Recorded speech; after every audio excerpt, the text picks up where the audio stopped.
Hey guys, still got the old Samurai over the shoulder there. The battery's been getting really weak, and I have another battery, and I just threw it on the charger the other day, and it's a little bit bigger. I think I'm gonna go ahead and swap it for this one.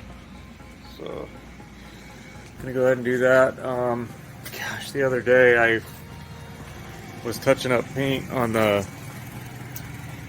brake booster here, and to do that I loosened the two nuts on the master cylinder, and I'm also gonna sand this down and see if I can get it more of a white color. But anyway, I took the two bolts out of the master cylinder, had them sitting on the air cleaner. I was talking to my parents that night, or that afternoon. It was super hot. I went inside with the intention of coming back out later and painting it, and I never did. So the next morning was the day that they went to replace the AC on our roof, and they had to get a crane in here. So I backed out and pulled it over here, and I don't remember anything weird doing that. But later in the day, after the crane left, I went to go pull back around and put it in the driveway here, and I got to about right out here where I would normally start to hit the brakes, because I just made like a big loop, and I was going, I don't know, 10 miles an hour or something. Went to go hit the brake right here, and it went all the way to the floor. I had no brakes, so I was like, oh crap. So I yanked up the e-brake, plowed into the little lip right here, and turned left so I wouldn't slam into the Jeep, and I got it stopped. But holy crap, that freaked me out. Yeah, so what it did was when I pushed the brake, it pushed the whole master cylinder this direction. So but it did not push any hydraulic fluid through the lines, so it didn't stop me at all. So yeah, I've never had that happen in my life where I hit the brakes and it just goes to the floor, but it was pretty scary. Alrighty, I actually have a short clip from this camera up here, but I'll include that, and then I'm gonna go ahead and change the battery around here.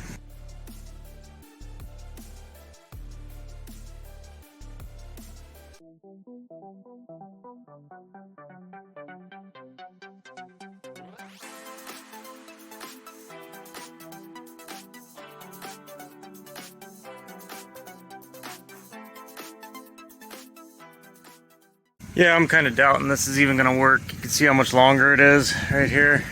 And the other problem is that's negative, that's positive.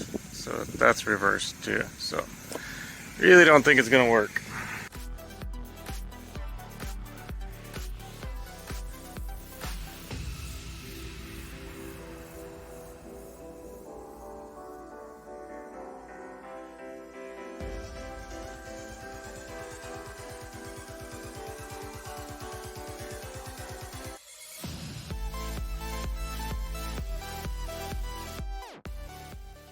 Yeah, unfortunately that ain't gonna work, so I'm gonna end up having to buy one right at the very end. I'm trying to sell it now. I gotta dump more money into it, but that would have been a nice battery to throw in there, a bigger one, but it was longer. It would have fit in there lengthwise, but it was too tall. These wing nuts would hit the hood, and then I even tried that old disconnect thing that I had, because then you wouldn't have this, and when I tried to widen it for the positive side, it snaps.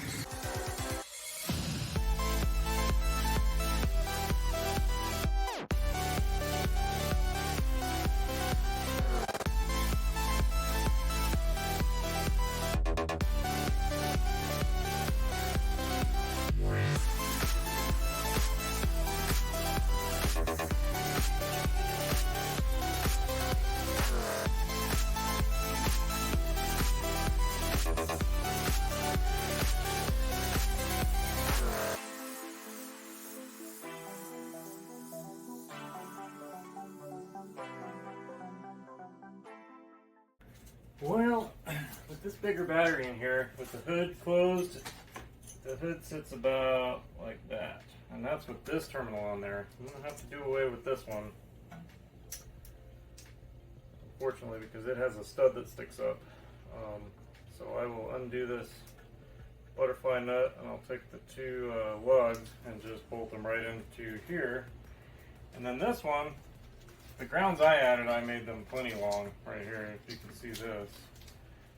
The only one that's not long enough is the one that goes down to the starter, and that's because it goes down and comes back up. So I just need to find the right bolt to loosen that guy so I can clock that cable and get another couple inches of slack, and we'll be golden on the negative side. And I think this is going to work. This is a much bigger battery. On my charger, it took a few days to charge it up, but it's really good now. It's much cleaner than the other one too.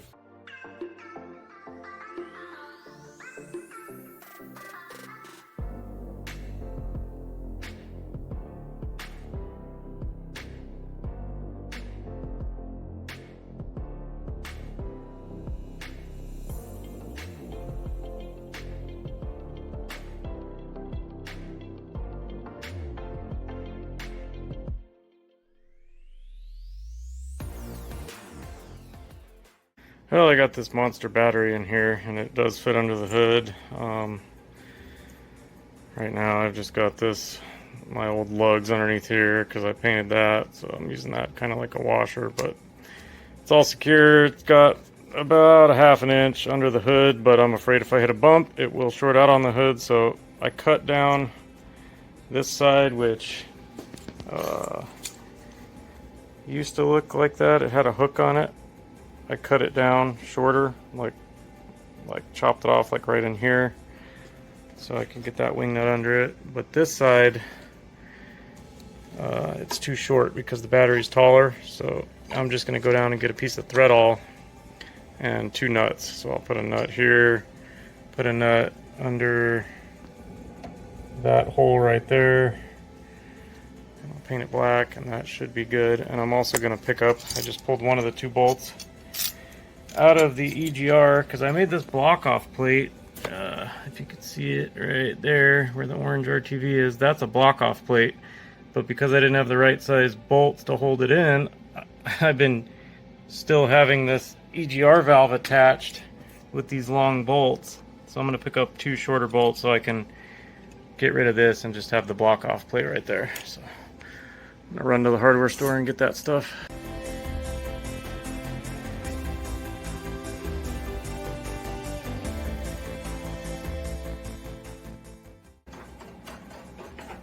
That might actually work.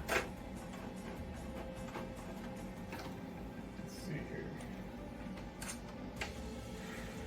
Probably need a washer for that. Let's just try it though.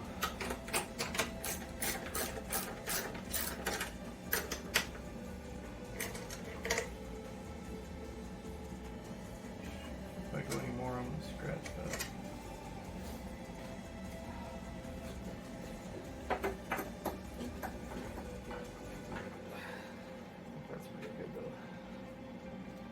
Cool. Well, I'll probably paint that, but I think we're good as far as being attached as long as the hood closes. Wish I had some Play-Doh I could put on here to see how much of a gap. I know I don't have much. It's probably between 1/4 and 1/2 inch, but it can't raise up, so this is plastic. This cannot raise up, so I think I'm golden. Cool. Well, that only took most of the day. Sorry about that. I got places to go while I talk. So the other issue we were having is our house, even though with a brand new air conditioner sitting on top of it, we were having a really hard time getting it to stay at a certain temperature. And we usually keep our house pretty cool for the rabbit and stuff, and we just like it cool, but it wouldn't even stay at like 74. It was going up to like 76, 77. And we were noticing that it didn't seem to blow near as hard as our old system, which was 15 or 20 years old. So we were like, what in the hell? And those guys, man, the way they came here, we waited 23 days. They came in and threw that thing up there in a matter of a couple hours. Didn't do any testing, just literally fired it up. He didn't even have the breaker on. I had to remind him to, like, do you want to turn the breaker on so you can test it? Well, we never turned it on. Yeah, I guess so. So anyway, as soon as he heard it fire up, they were out of here. So just not a lot of patience. They were kind of lazy. Anyway, they didn't bolt it down. It's literally up there with gravity, which I don't know, maybe that's maybe that's how they get installed, but if a really good gust of wind comes along, that's a pretty good cross section to catch wind. Does anybody know, when you install one of those big rooftop AC units, do they get bolted down or do they just sit up there?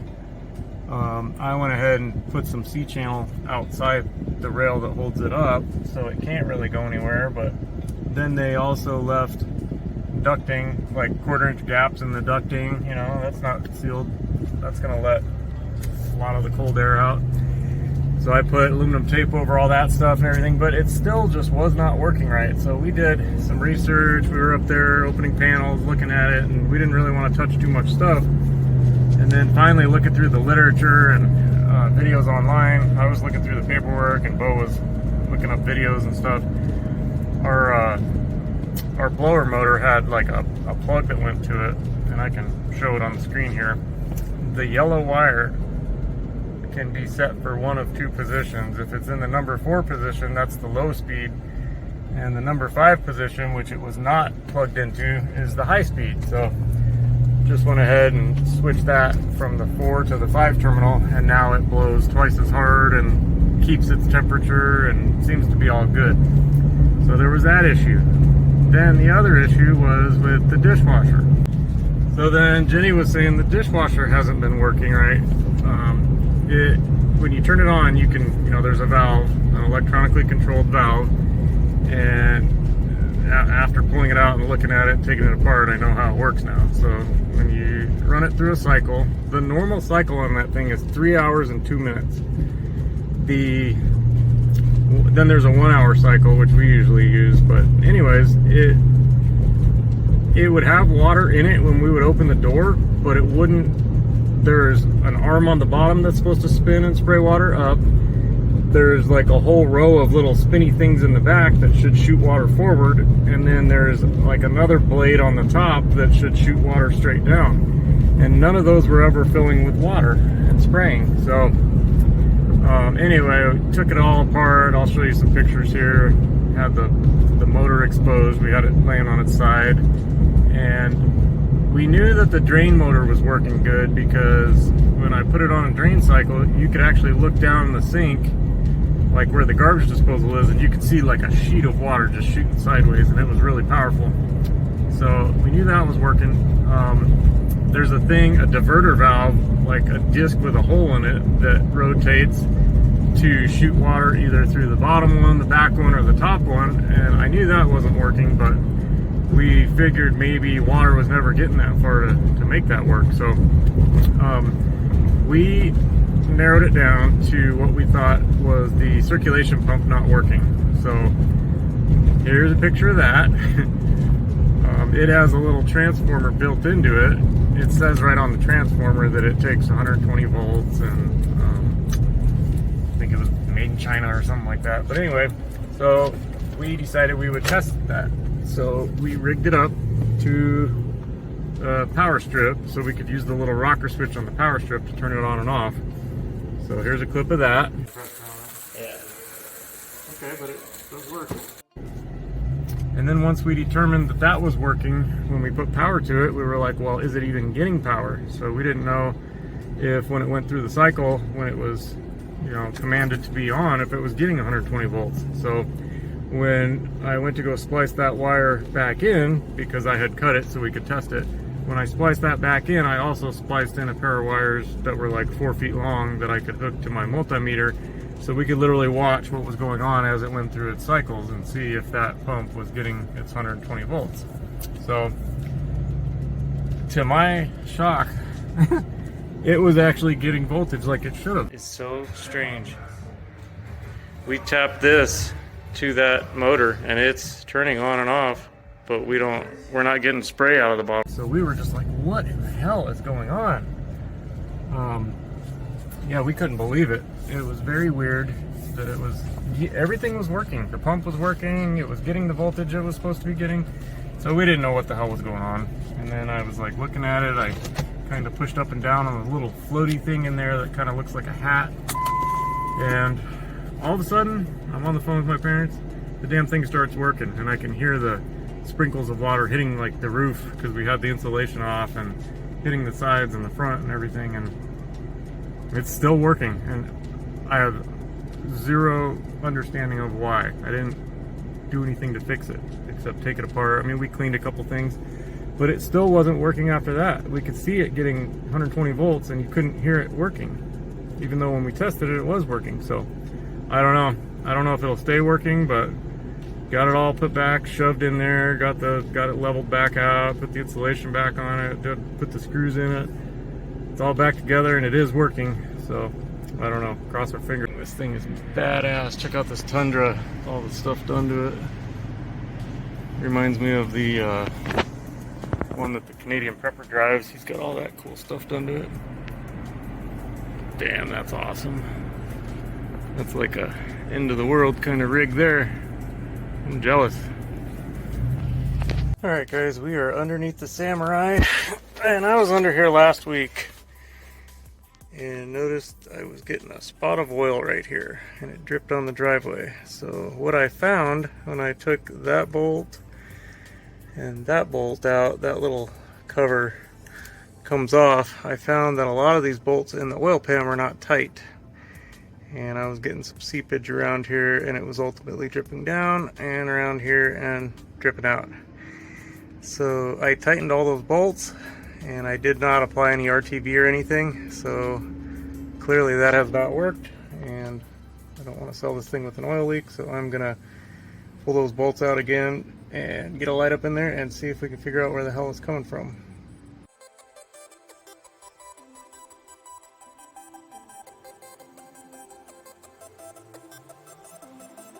Alright, so I had to wipe a lot of oil off of that guy, and if we look, that corner of the pan is leaking out, and then I believe it was coming down that black cover because I had to wipe a bunch off of that.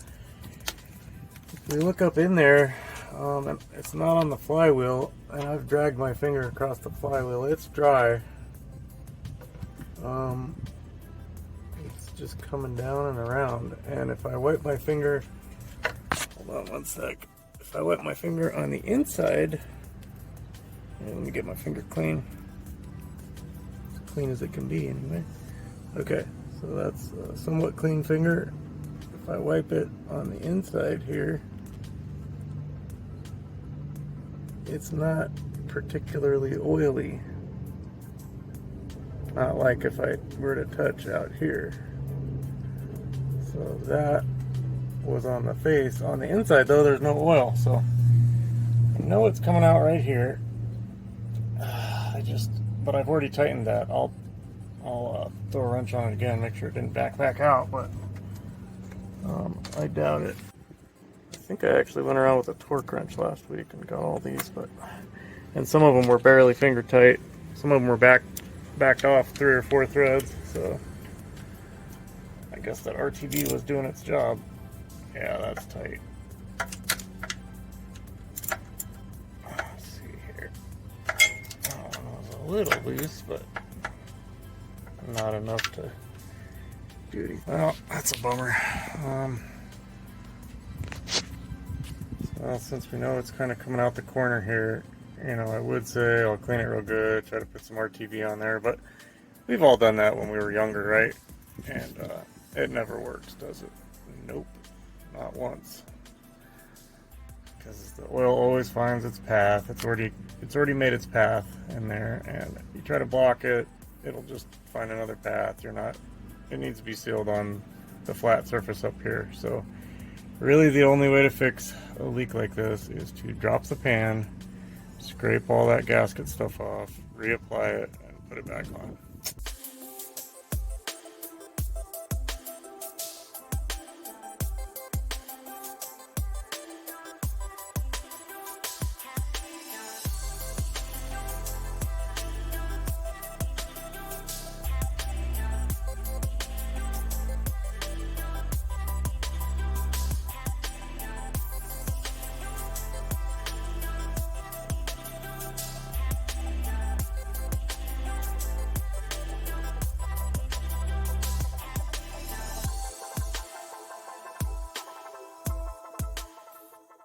Alright, now I've got my busted ass little trowel thingy in there, And then I got this long 3/8 extension sticking through here.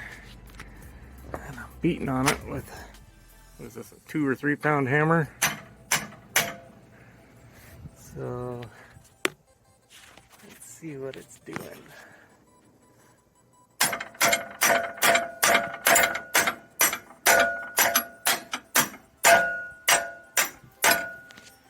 Alright, I'm gonna watch that because I couldn't even see what I was doing. Oh, man. This was a little more work than I thought it would be just to drop a pan. But I think now that I've got a slice going down that side, I can't get it on this left side. Oh yeah, I can hear it now. Listen. Oh yeah, she coming. Okay. Yep. Now.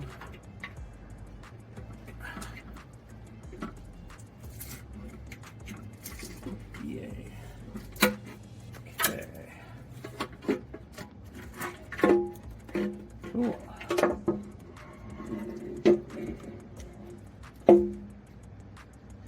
Alright. It's gonna be really fun getting that old cork gasket off of there. I went ahead and pulled off the oil pickup screen thing. Another thing that makes me think this thing's rebuilt is if you look at the caps there, you can see where they marked on them 2, 3, 4, going down the line there. I don't know if you can see that. I doubt they do that from the factory. Anyways, I think I'm going to pull the dipstick up a little, get it out of the way so I can clean all this gasket crap out of there. There's the bottom of the pistons.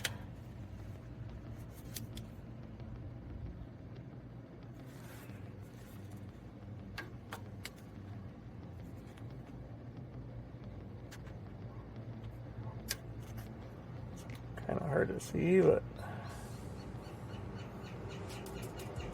it's nice and clean in there. Not a bit of sludge anywhere.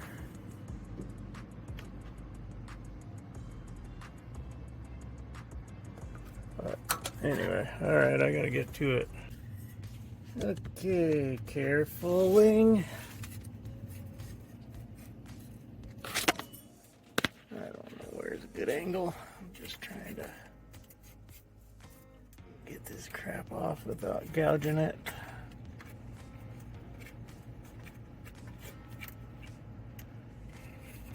So they used a cork gasket and a bunch of black RTV. And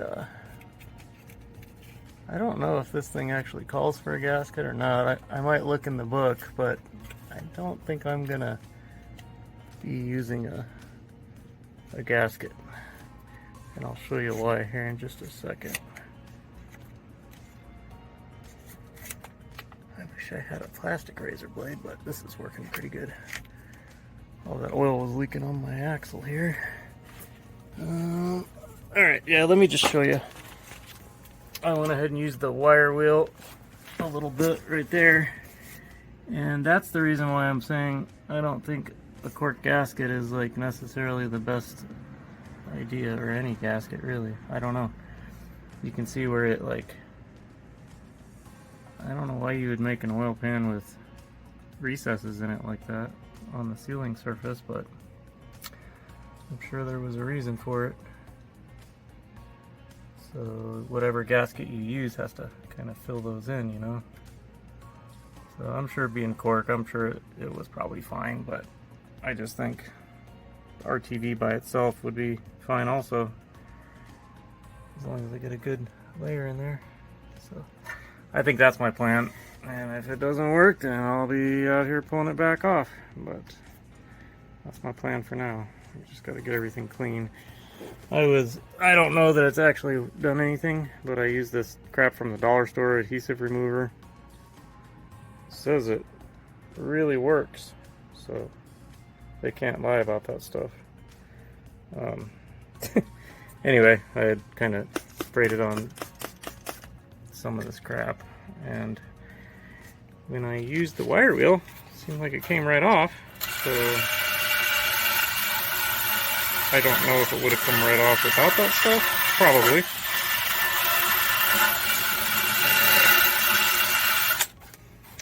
Anyways, yeah, stuff kind of stinks. I don't know what it is. Harmful or fatal if swallowed. Must be something good. Alright, well, I'm gonna try to get this cleaned up.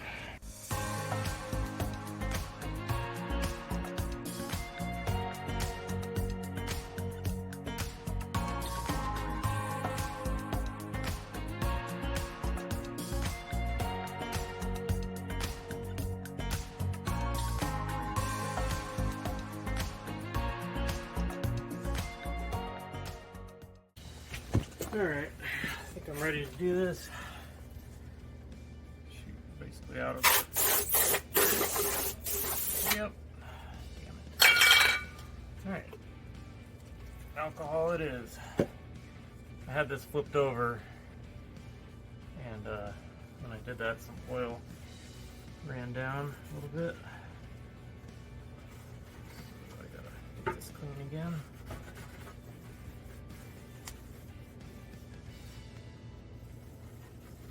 As I said before, I'm not going to be using the cork gasket. I'm just going to use the RTV. And I'm just going to use this black stuff. It's from negative 75 degrees to 400 degrees, I think. But it said negative 75 Fahrenheit up to 400, resist oil. That's all I care about.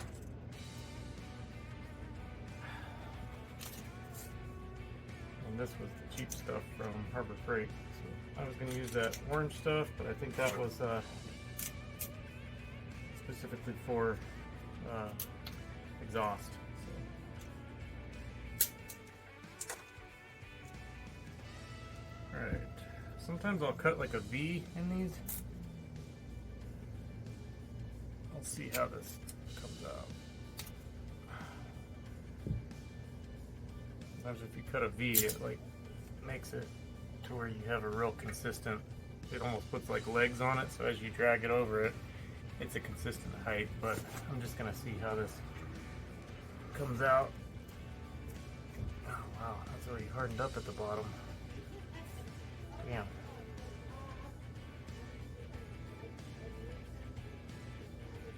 I guess that will work.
Alright, well,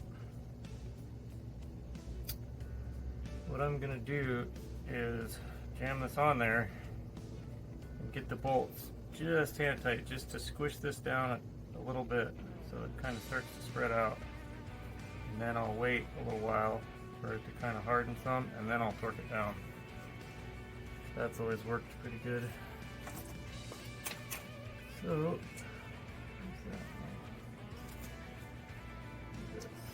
I am just gonna double check my prep on the other surface. I already cleaned it, but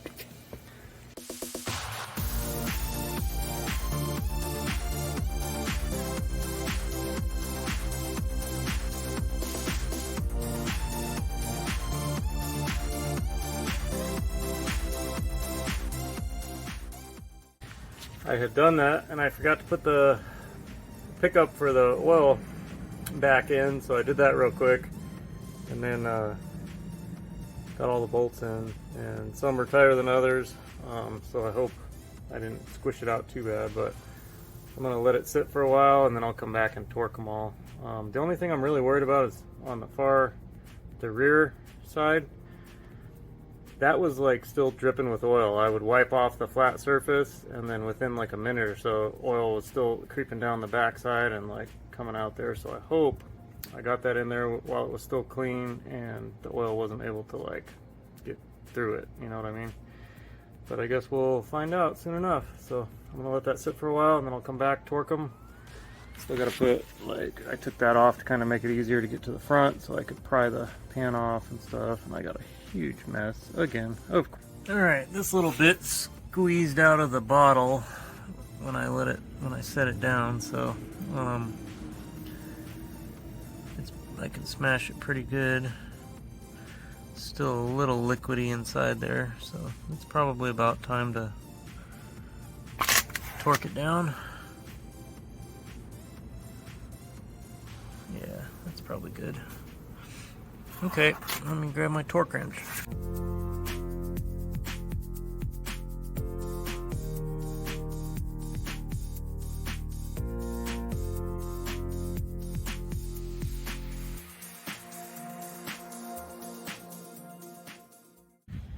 Alright, I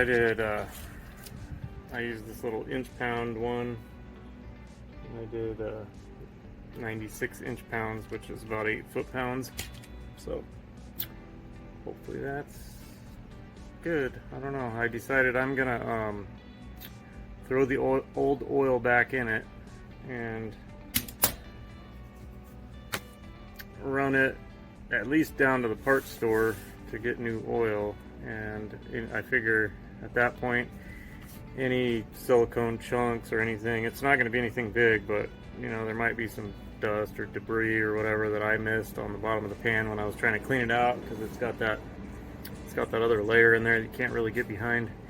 Anyway, I figure I'll drive it with the old oil in it and hopefully let this filter catch anything that I missed, and then I'll swap the oil and filter. So that's my plan, but I'm going to let that dry a lot more before I put the oil back in it, so give it at least another hour, and then yeah, and I guess then I can go down and get some oil and probably change it today. I would figure that would be enough, driving it all the way to the parts store and back home. That should be enough to agitate that and get it stuck in this filter, hopefully. So, alright.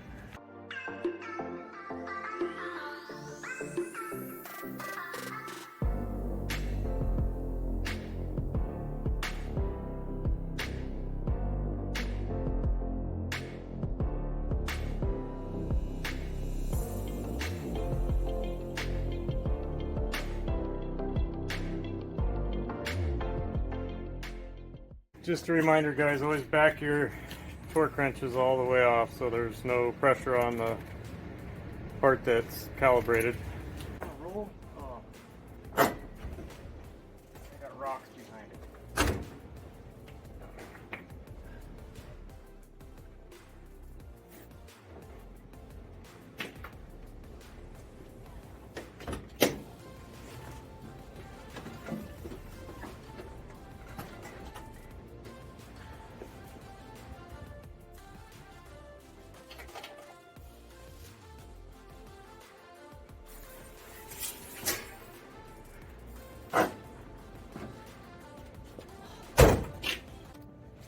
Alright, I'm going to do 2 funnels because this one's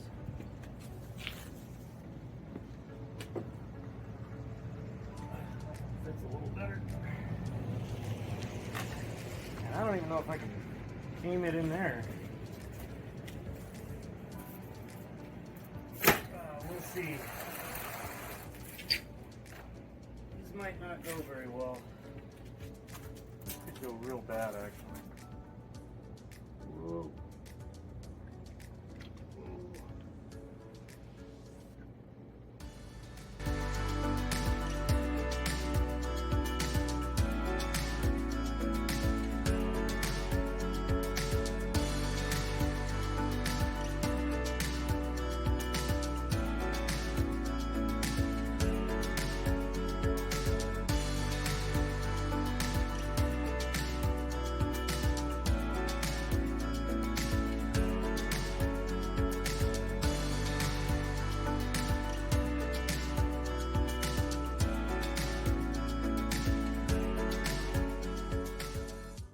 So I want to make a left here at this light. See how it says no left turn? This is what I have to do.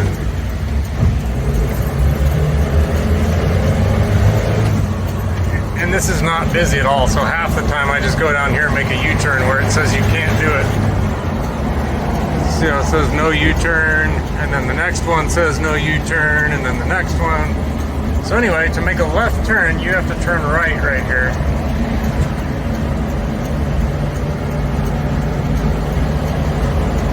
And go through the light twice. So dumb. And they do this at like busy intersections, but this was never even that busy of an intersection, so I just don't understand it. So now I can go straight through this intersection. And then it's the same thing as if I would have turned left. So yeah, pretty cool, huh? You want to make a left, you have to go through the intersection twice. Make a right and then go straight.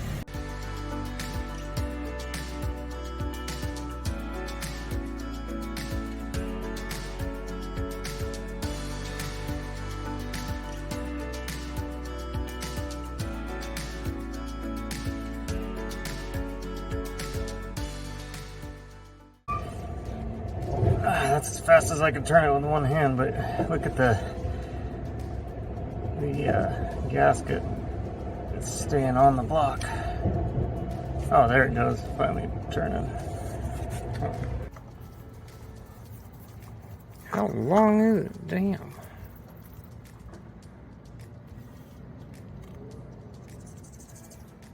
Now I'm stuck. I can't reach far enough to drop it in there, and I don't want to go over the top and drip it. Okay, what if I dab it on the rag? Then I go up and over and down and around. Okay.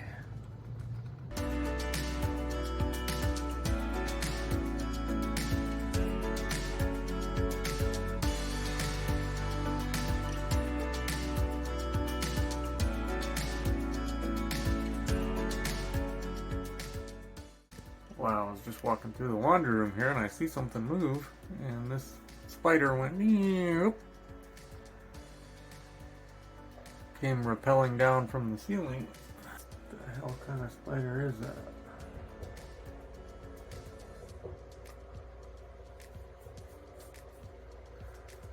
Don't know, but I do see that.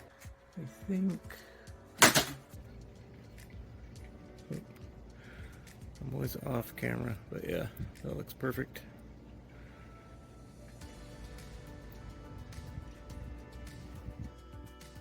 So it's hard to see on camera. Well, now hopefully we don't have any leaks.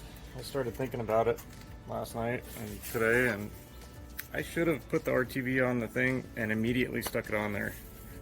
Letting it sit for 5 or 10 minutes, I think I let it develop like a skin, and then by doing that, then putting it on there, the bottom part is probably adhered to the pan, but the upper part that I'm putting to the engine probably doesn't have like a sticky seal to it, so the oil could probably flow right over that skin. But we'll find out very, very soon. Went to go touch up the bumper yesterday with the truck bed coating stuff, and the only can I had left was inside the Samurai. It must have been so hot that when I went to use it, it literally popped the center nozzle part out and then speckled crap all over it, so I had to kind of retouch it up today. But I think we're good on the leak. The oil's up to level. I ran it for a while. I think it's all good finally. So anyways, guys, I think that's going to do it for this one. I keep finding stuff to do on this thing, so maybe there'll be more videos. I'm not sure yet, so stay tuned. Alrighty, guys, thanks for watching. We'll catch you soon. Take care.